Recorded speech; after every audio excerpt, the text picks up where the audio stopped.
আল্লাহ রাব্বুল আলামিন পবিত্র কোরআন পাকের মধ্যে বলেন, হে নবী আপনি ঘোষণা করে দিন, আতিউল্লাহ ওয়া আতিউর রাসূল।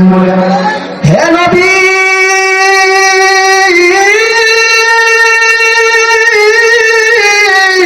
আপনি ঘোষণা করে দিন তোমরা আল্লাহ তাআলাকে অনুসরণ করো, ওয়া আতিউর রাসূল এবং রাসূল সাল্লাল্লাহু আলাইহি ওয়াসাল্লামকে অনুসরণ করো। ঈমানদার মুমিন মুসলমান,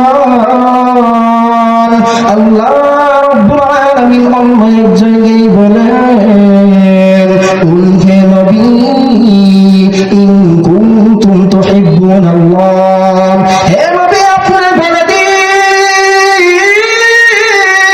যদি তোমরা আল্লাহ তাআলাকে ভালোবেসে থাকো, ইন কুনতুম তুহিব্বুনাল্লাহ ফাত্তাবিউনি, তাহলে তোমরা আমি নবীকে অনুসরণ করো। ইউহিব্বুকুমুল্লাহ, আমার আল্লাহ তোমাদেরকে ভালোবাসবেন। ওয়া ইয়াগফির লাকুম যুনুবাকুম, এবং তোমাদের গুনাহগুলো ক্ষমা করে দিবেন। এই জন্য বলতে চাই মুমিন মুসলমান যতদিন পর্যন্ত দুনিয়াতে বেঁচে থাকবো ততদিন পর্যন্ত অনুসরণ করবে একজনের, যতদিন পর্যন্ত দুনিয়াতে বেঁচে থাকবো ততদিন পর্যন্ত গোলামি করব একজনের। এই দেহে যতদিন পর্যন্ত প্রাণ থাকবে, এই ধমনীতে যতদিন পর্যন্ত রক্তের প্রবাহমান থাকবে ততদিন পর্যন্ত আমার নবীকে অনুসরণ করব। ঈমানদার মুমিন মুসলমান, কেন আপনি নবীজিকে অনুসরণ করবেন না? আমার নবী 40 বছর বয়সে যখন নবুয়ত প্রাপ্ত হন, 40 বছর বয়সে নবুয়ত প্রাপ্ত হওয়ার পরে এই কোরআনের বাণীগুলো মানুষের নিকট পৌঁছানোর জন্য, এই হকের বাণীগুলো মানুষের নিকট তুলে ধরার জন্য, ওই পথগুলো মানুষগুলোকে সঠিক পথে দেখানোর জন্য, ওই জাহান্নামমুখী মানুষগুলোকে জান্নাতের দিকে পরিচালিত করার জন্য আমার নবীজি আবু জাহেলের কাছে চলে যান, আমার নবীজি আবু লাহাবের কাছে চলে যান, উতবা সাইবা সহ মক্কার বড় বড় লিডারদের কাছে গিয়েছেন, প্রত্যেকের দুয়ারে দুয়ারে গিয়েছেন। নিষ্ঠুর কাফের সম্প্রদায় আমার নবীজিকে চিনতে পারে নাই, তারা আমার নবীজিকে কষ্ট দিতে দ্বিধাবোধ করেন নাই। নবী আমার বুধ বড় আশা নিয়ে, দু চোখে স্বপ্ন নিয়ে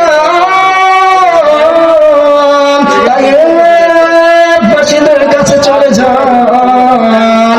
ওই নিষ্ঠুর তায়েববাসী আমার নবীজিকে কষ্ট দিয়েছে, শুধু কষ্ট দিয়েই ক্ষান্ত হন নাই, আমার নবীজির কষ্ট বৃদ্ধি করার জন্য তাদের ছোট ছোট বাচ্চাদেরকে নবীর পিছনে লেলিয়ে দিয়েছিল।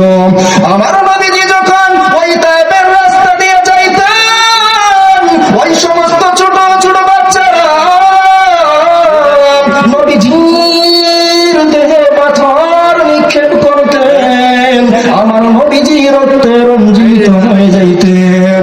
একবারের ঘটনা, নবীজি রাস্তা দিয়ে যাচ্ছেন, ওই ছোট ছোট বাচ্চাগুলো আমার নবীজির গায়ে পাথর নিক্ষেপ করে, নবীজি রক্তে রঞ্জিত হয়ে যায়। নবীজি সহ্য করতে পারেন না, নবীজি একবার নয় দুইবার নয়, তিনবার বেহুশ হয়ে জমিনের মধ্যে পড়ে যায়। হযরত যায়েদ রাদিয়াল্লাহু তাআলা আনহুকে নবীজি ডাক দেয়া বলে, হে যায়েদ, আমার জন্য একটু পানির ব্যবস্থা করো।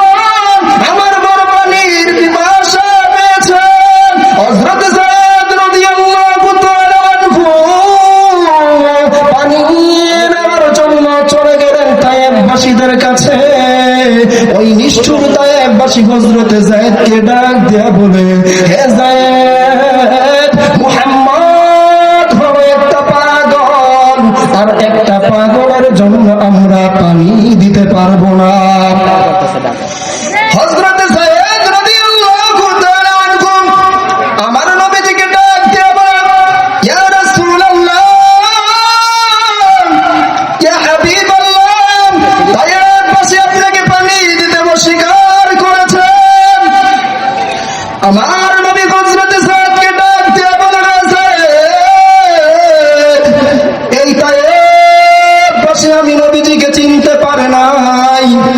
যদি তারা আমি নবীজিকে চিনতে পারতো তাহলে আমি নবীজিকে তারা কোনোদিন কষ্ট দিতে পারতো না। আমার আল্লাহ হযরতে জিবরাইলকে ডাক দেয়া বলে, হে জিবরাইল, তুই যা যা যা আমার হাবিবের কাছে চলে যা। হযরতে জিবরাইল আলাইহিস সালাতু ওয়াস সালাম আমার নবীজির কাছে ছুটে আসেন। আমার নবীজিকে ডাক দিয়া বলে, ইয়া রাসূলুল্লাহ, ইয়া হাবিবাল্লাহ, আপনি আদেশ করতে দেরি করবেন, এই তায়েফবাসীদেরকে আমি ধ্বংস করতে দেরি করব না। আমার নবীজি হযরতে জিবরাইলকে ডাক দিয়া বলে, ওরে জিবরাইল, আমার আল্লাহ রাব্বুল আলামিন আমাকে বলেন, ওয়ামা আরসালনাকা ইল্লা রাহমাতাল লিল আলামিন। হে জিবরাইল, আমার আল্লাহ রাব্বুল আলামিন আমাকে বলেন, হে নবী, আমি আল্লাহ আপনাকে বিশ্ববাসীদের জন্য রহমত হিসেবে পাঠিয়েছি। হে জিবরাইল, আমার আল্লাহ রাব্বুল আলামিন আমাকে বিশ্ববাসীদের জন্য রাহমাতুল লিল আলামিন বানিয়ে পাঠাইছেন, আমাকে রহমতের নবী হিসেবে পাঠাইছেন, আমারে গজবের নবী বানাইয়া পাঠাই নাই।